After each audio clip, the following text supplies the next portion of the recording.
Здраво до Токен Падок заедницата. Денес имаме едно актуелно прашање. Денес, али тоа не е баш само денес, туку последниве неколку месеци.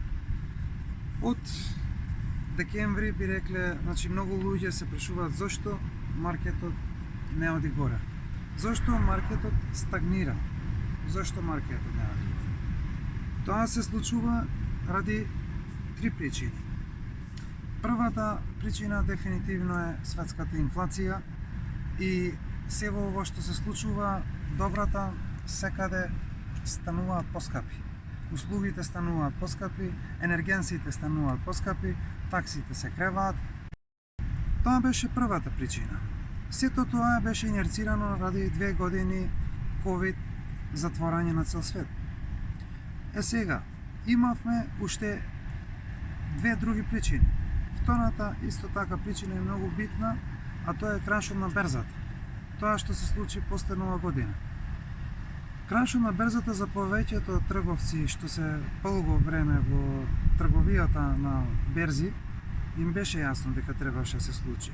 Затоа што прекумерното заложување, прекумерен leverage што се случува во тргување на деривати. И наеднаш едноставно многу луѓе сака да извадат cash out, да ги извадат парите. Зошто? Затоа што берзата константно веќе неколку години одеше само горе. Така да падот беше очекуван.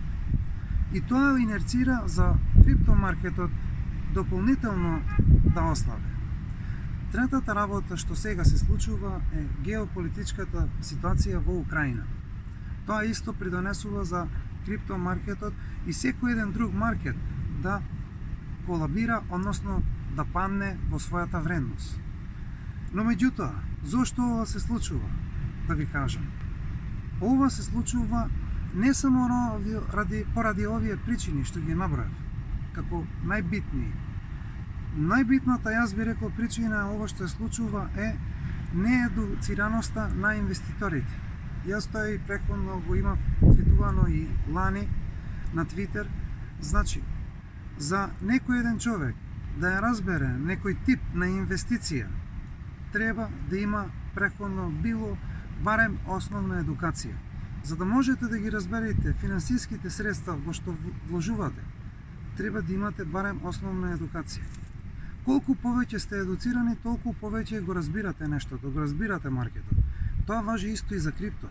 Но меѓутоа, криптото е нешто сосема ново, затоа што тоа е децентрализирано и тоа се нов вид на финанси и нова технологија.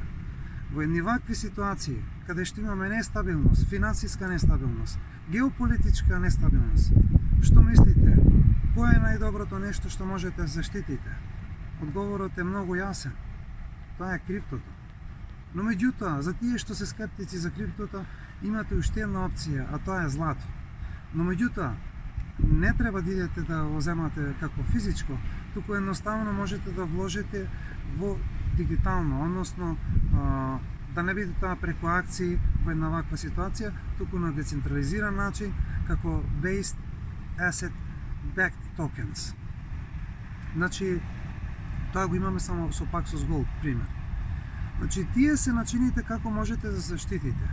Ако сега, во вакви ситуации, било кој од вас, дали тоа е фирма, дали тоа е поединец, чува фиат валути во банка, мисли дека штеди, вие ќе останете без пари за краток период. Вашите средства нема да вредат, затоа што инфлацијата е докажен крадец на вашите пари. Затоа, бидете умни, размислувајте со својот ум, со својот разум, донесете ги одлуките, не дозволувајте да бидете вовлечени во нешто што не сакате да бидете и размислувајте за ова што го зборувам денес и размислувајте и за други опции како можете да се заштитите како индивидуа. Затоа што, на крајот на денот, секој останува сам на себе. Немојте да мислите дека државата ќе дојде да ве спаси вас. Тоа никогаш не се случило и никогаш нема да се случи. Секогаш е клучот на успехот во индивидуата. Поздрав до сите, останете ми децентрализирани и суверени.